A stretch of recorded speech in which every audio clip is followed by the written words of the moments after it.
SSC MTS हवालदार भरती 2025। नमस्कार विद्यार्थी मित्रांनो, तुमच्यासाठी अतिशय आनंदाची बातमी घेऊन आला आहे। एसएससी एमटीएस हवालदारची भरती जवळपास 10,000 प्लस जागांसाठी ही भरती जाहीर करण्यात आली आहे आणि या भरतीसाठी शिक्षण फक्त 10वी पास लागते। तुम्ही महाराष्ट्रातील कोणत्याही जिल्ह्यातले असाल तर मुलं मुलींना फॉर्म भरता येणार आहे आणि सरकारी नोकरी सेंट्रल गव्हर्नमेंट जॉब आहे, एक लक्षात ठेवा। आणि पगार सुद्धा यामध्ये तुम्हाला 21,700 ते 69,100 दरम्यान भेटणार आहे। या भरतीचे जे फॉर्म आहे हे 26 जून 2025 पासून फॉर्म भरण्यात आले होता, म्हणजे एक महिना आपल्याजवळ या ठिकाणी राहिला, एक लक्षात ठेवा। आणि फॉर्म भरण्याची जी शेवटची तारीख आहे तर 24 जुलै 2025 फॉर्म भरण्याची शेवटची तारीख असणार आहे। आणि एसएससी एमटीएस हवालदार भरतीमध्ये आपला जो पेपर असणार आहे तर 20 सप्टेंबर पासून पेपरला चालू होणार आहे आणि ऑक्टोबर महिन्यापर्यंत हे पेपर या ठिकाणी चालणार आहे। एसएससी एमटीएस हवालदार भरतीमध्ये उंची किती आहे, छाती किती आहे, ग्राउंडला कोणकोणते येणार, लेखी परीक्षेचा अभ्यासक्रम काय आहे, निवड प्रक्रिया काय आहे, वय किती आहे, संपूर्ण माहिती मी तुम्हाला सांगणार आहे। आणि आजचा जो व्हिडिओ होणार आहे हा खूप इम्पॉर्टंट होणार आहे। जे पण विद्यार्थी हा व्हिडिओ पाहणार आहे तर त्यांना मी तुम्हाला सांगतो जवळपास 80% तुम्हाला यामध्ये सक्सेस होण्याचे चान्सेस या ठिकाणी एक लक्षात ठेवा। तर संपूर्ण आपण बोलणार आहे कट ऑफ किती याचा जात असतो, त्याचबरोबर निवड प्रक्रिया काय आहे आणि कोणकोणते आपण प्रश्न या ठिकाणी वाचले पाहिजे, तर संपूर्ण माहिती सांगणारा आजचा व्हिडिओ खूप महत्त्वाचा होणार आहे। व्हिडिओ शेवटपर्यंत बघा आणि व्हिडिओला आताच लाईक करा। नमस्कार विद्यार्थी मित्रांनो, माझी नोकरी कॉर्नर यूट्यूब चॅनलवर मी गोपाल वानखडे तुमचं सर्वांचं सहर्ष स्वागत करतो।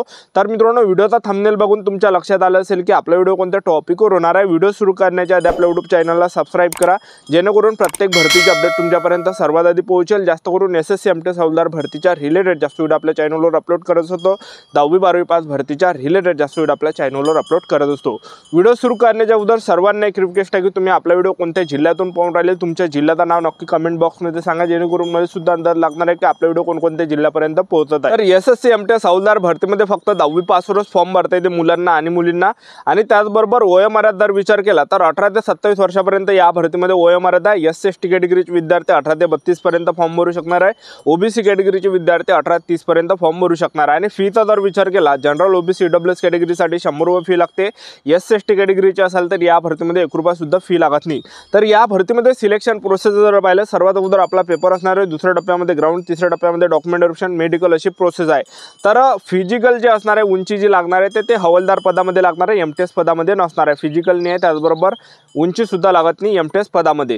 तर सर्वात अगोदर आपला यामध्ये काय असणार आहे, पेपर असणार आहे। तर पेपर यामध्ये कसं असणार आहे, एकाच दिवशी आपला पेपर असते, कारण की बरेच विद्यार्थी कमेंट करते कोणकोणत्या तारीखला पेपर येणार आहे। एकाच दिवशी पेपर असते, पण तो पार्टमध्ये असा विभागला राहते। सेक्शन 1चा पेपर चालू होते आणि सेक्शन 1चा पेपर झाल्यानंतर सेक्शन 2चा या ठिकाणी चालू होते। पहिल्या पेपरला जे प्रश्न परीक्षेला विचारले जाणार आहे तर रिझनिंग बुद्धिमत्ता चाचणीचे 20 प्रश्न परीक्षेला विचारले जाणार आहे, त्याचबरोबर गणिताचे 20 प्रश्न परीक्षेला विचारले जाणार आहे। तर 40 प्रश्न पहिल्या सेक्शनमध्ये विचारले जाणार आहे। आणि पासिंगचा जर विचार केला तर 40 पैकी तुम्ही जर ओपन कॅटेगरीचे असाल तर 12 प्रश्न तुमचे बरोबर आले तर आपण पेपर पास असतो। निगेटिव्ह मार्किंग नाही पेपरमध्ये पहिल्या, ठीक आहे।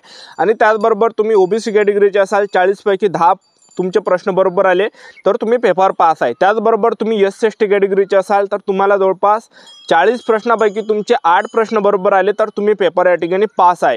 पेपरमध्ये निगेटिव्ह मार्किंग नाही आहे सेक्शन 1च्या पेपरमध्ये। तर 40 प्रश्न परीक्षेला विचारले जाते, 45 मिनिटाचा टाइम भेटते, तर आपल्याला तो 16 लागते। तर आपण अंदाजी टोले मारले, तुक्के जरी मारले तर आपले 8-12 तुक्के लागले तर आपण तो पेपर असतो।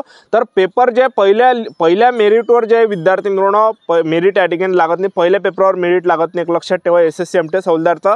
तर यामध्ये सेक्शन 2चा पेपर या ठिकाणी चालू होते। सेक्शन 2च्या पेपरमध्ये जे यामध्ये कट ऑफ लागत असतो, तर कट ऑफ जो लागणार आहे तर तो कट ऑफ या ठिकाणी सेक्शन 2च्या पेपरमध्ये लागणार आहे। पहिला जो पेपर हा असाच आहे, ठीक आहे। तर तुम्ही मॅथ आणि त्याचबरोबर रिझनिंग याचे तुम्ही या ठिकाणी अभ्यासही नाही केला ना तरी सुद्धा आपण या ठिकाणी पेपर पास होऊन जातो पहिला सेक्शन 2चा। आणि मेन दुसरा आपला पेपर लागते, जसा पेपर सेक्शन 2चा झाला तसा सेक्शन 2चा चालू होते। त्यामध्ये परीक्षेला जे प्रश्न परीक्षेला विचारले जाते सेक्शन 2च्या पेपरमध्ये, तर जनरल नॉलेजचे 25 प्रश्न परीक्षेला विचारले जाते, त्याचबरोबर इंग्रजी ग्रामरचे 25 प्रश्न परीक्षेला विचारले जाते। टोटल 50 प्रश्न परीक्षेला विचारले जाते। निगेटिव्ह मार्किंग 3-1 एवढी निगेटिव्ह मार्किंग असते यामध्ये आणि 45 मिनिटाचा टाइम आपल्याला भेटते। तर यामध्ये 50 प्रश्नावरच या ठिकाणी मेरिट लागते, ज्यामध्ये जनरल नॉलेजचे 25 प्रश्न आणि इंग्रजी ग्रामरचे 25 प्रश्न। तर ह्या 50 प्रश्नावर आपला मेरिट या ठिकाणी बनते। तर महाराष्ट्राचा जो मेरिट या ठिकाणी लागते तर महाराष्ट्रामध्ये तुम्ही या ठिकाणी एससी कॅटेगरीचे असाल तर जवळपास तुमचे 50 पैकी जवळपास 35 ते 40च्या दरम्यान जर प्रश्न बरोबर आले तर आपलं यामध्ये फायनल सिलेक्शन होऊ शकते, एक लक्षात ठेवा। तुम्ही जर ओपन कॅटेगरीचे असाल तर 50 पैकी 40 प्रश्न जरी आपले बरोबर आले तर आपलं सिलेक्शन होऊ शकते। तुम्ही ओबीसी कॅटेगरीचे असाल 50 पैकी जवळपास 35 ते 40च्या दरम्यान तुमचे प्रश्न बरोबर आले तरीसुद्धा तुम्ही या ठिकाणी पेपर या ठिकाणी पास होऊ शकता, सिलेक्शन होऊ शकते। त्यानंतर तुम्ही एस-टी कॅटेगरीचे असाल तर एस-टी कॅटेगरीमध्ये जवळपास 30-35च्या दरम्यान जरी आपला पेपर आला तरीसुद्धा आपल्या यामध्ये सिलेक्शन होऊ शकते।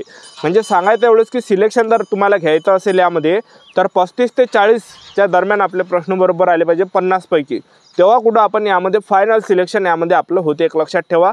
आणि आपलं जर सिलेक्शन झालं तर आपल्याला जे ड्यूटी देतेल्या जाते तर छत्रपती संभाजी महाराज नगर झालं, पुणे झालं, मुंबई झालं, नागपूर झालं, जे मोठे मोठे शहर आहे तर त्या ठिकाणी आपल्याला ड्यूटी भेटते, आपल्या महाराष्ट्रामध्ये ड्यूटी भेटते। आणि सेंट्रल गव्हर्नमेंट जॉब आहे एस-एस-सी एम-टी-एस हौलदार भरती। तर एस-एस-सी एम-टी-एस हौलदार भरतीचा जो कडाप या ठिकाणी लागते तर तो सेक्शन 2च्या पेपरवर कडाप लागते, 50 पैकी कडाप त्या ठिकाणी लागतो, एक लक्षात ठेवा। मागच्या वर्षी जो कडाप या ठिकाणी गेला होता एस-एस-सी एम-टी-एस हौलदारचा महाराष्ट्राचा, तर जवळपास 50 पैकी ज्या विद्यार्थ्यांचे 35 ते 40च्या दरम्यान मार्क होते, जे SC, ST, OBC, EWS open कॅटेगरीचे असाल तर अशा विद्यार्थ्यांचा 35 ते 40च्या दरम्यान मुलांचं सिलेक्शन झालं होतं। आणि यामध्ये नॉर्मलायझेशनचे सुद्धा मार्क या ठिकाणी वाढते, एक लक्षात ठेवा, नॉर्मलायझेशनचे जास्त मार्क यामध्ये वाढते। तर अशा प्रकारे यामध्ये आपलं सिलेक्शन सेक्शन 2च्या पेपरमध्ये या ठिकाणी होणार आहे। तर जे पण विद्यार्थी इमानदारीने अभ्यास या ठिकाणी करणार आहे तर त्यांचं यामध्ये सिलेक्शन होणार आहे। आणि तुम्ही कोणतेही पुस्तक या ठिकाणी घेतलं, तुम्ही बरेच पाहिले असेल की काही जे विद्यार्थी मित्रांनो हजार रुपयाचे पुस्तकं मार्केटमध्ये आहे आणि ते जर आपण घेतले तर एवढं मोठं वाचल्यापेक्षा विद्यार्थी मित्रांनो एवढं जर वाचलं ना तर आपल्या यामध्ये सिलेक्शन होते, एक लक्षात ठेवा, ठीक आहे। आणि तुम्हाला जर नोट्स वगैरे पाहिजे असेल तर आपल्याजवळ जे विद्यार्थी मित्रांनो नोट्स आहे। आणि जे पेपरला जर तुम्हाला या ठिकाणी पेपर पास करायचा असेल तर प्रिव्हियस इयर क्वेश्चन तुम्ही पेपर मारा, कारण की एस-एस-सी काय करते की एस-एस-सी एम-टी-एस हौलदार भरतीमध्ये जे मागील वर्षीचे जे प्रश्न आहेत तर तेच जे विद्यार्थी मित्रांनो रिपीट करते। आता तुम्ही जर मार्केटमधून 1000 रुपयाचे एवढे पुस्तक आणले आणि एवढं मोठं पुस्तक वाचण्यात आपल्याला किती टाईम जाणार आहे, त्यामधले येते नाही आहेत हे गॅरंटी नाही आहे। पण तुम्ही जर या ठिकाणी जे प्रिव्हियस इयर क्वेश्चन पेपर वाचले, जे प्रश्नपत्रिका वाचले, ज्या ओरिजिनल झाले मागच्या वर्षी म्हणा, त्याच्या मागच्या वर्षी म्हणा, त्याच्या मागच्या वर्षी म्हणा, म्हणजे 2021 पासून जर तुम्ही प्रश्नपत्रिका या ठिकाणी वाचल्या, नोट्स वाचल्या, तुम्ही जे पेपर सेट आहे, जे प्रश्न झालेले आहे, जे पेपर याच्या अगोदर झालेले तर नक्की जे विद्यार्थी मित्रांनो तेच प्रश्न या ठिकाणी परीक्षेला रिपीट विचारले जाणार आहे किंवा त्याच्या रिलेटेड प्रश्न त्या ठिकाणी परीक्षेला विचारले जाणार आहे। तर जास्त चान्स आहे की जवळपास 70% प्रश्न यामध्ये रिपीट होते, एक लक्षात ठेवा। तर तुम्हाला जर नोट्स लागत असेल तर आपल्याजवळ नोट्स आहे विद्यार्थी मित्रांनो, तर ज्यांना सुद्धा नोट्स पाहिजे असेल, जे विद्यार्थी खऱ्या अर्थाने इमानदारीने अभ्यास करून राहिले तर त्यांना मी नोट्स देणार आहे। तर ज्यांना सुद्धा नोट्स पाहिजे असेल तर तुम्ही मला टेलिग्रामवर मेसेज करू शकता, लिंक डिस्क्रिप्शन बॉक्समध्ये दिलेली आहे। आणि टेलिग्रामवर जर तुम्हाला या ठिकाणी मेसेज करायचा नसेल तर इंस्टाग्राम माझी आयडी गोपाल वानखडे 120, तर त्यावर सुद्धा तुम्ही मेसेज करू शकता।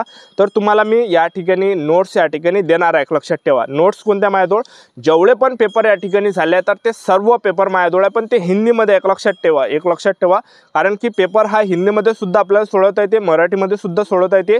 तर माझ्याजवळ जे प्रश्नपत्रिका आहे तर ते हिंदीमधले आहे, तर हिंदीमध्ये ज्यांना सुद्धा पाहिजे असेल तर तुम्ही मेसेज करू शकता। तर हे झाल्यानंतर यामध्ये ग्राउंड असणार आहे। उंचीचा जर आपण विचार केला तर पुरुष उमेदवारांसाठी उंची 157.5 सेंटीमीटर लागते, महिला उमेदवार असाल तर महिला उमेदवारांसाठी उंची 152 सेंटीमीटर लागते। त्याचबरोबर 86 सेंटीमीटर फुगून 5 सेंटीमीटर पुरुष उमेदवारांची भरली पाहिजे। ग्राउंडचा जर विचार केला तर पुरुष उमेदवारांना यामध्ये 1600 मीटर रनिंग आणि 15 मिनिटांमध्ये मारायचे, जे कोणीही या ठिकाणी काढून टाकते, लक्षात ठेवा। आणि महिला उमेदवारांसाठी जर ग्राउंड पाहिलं तर यामध्ये 1 किलोमीटर रनिंग आहे महिला उमेदवारांना आणि 20 मिनिटाच्या अंतर या ठिकाणी मारायचे आहे। तर अशी संपूर्ण प्रोसेस आहे। आपले यूट्यूब चॅनल सबस्क्राईब करून ठेवा, वेळोवेळी अपडेट देत राहणार। आजच्यासाठी इथंच थांबतो, भेटा नेक्स्ट व्हिडिओमध्ये। जय हिंद, जय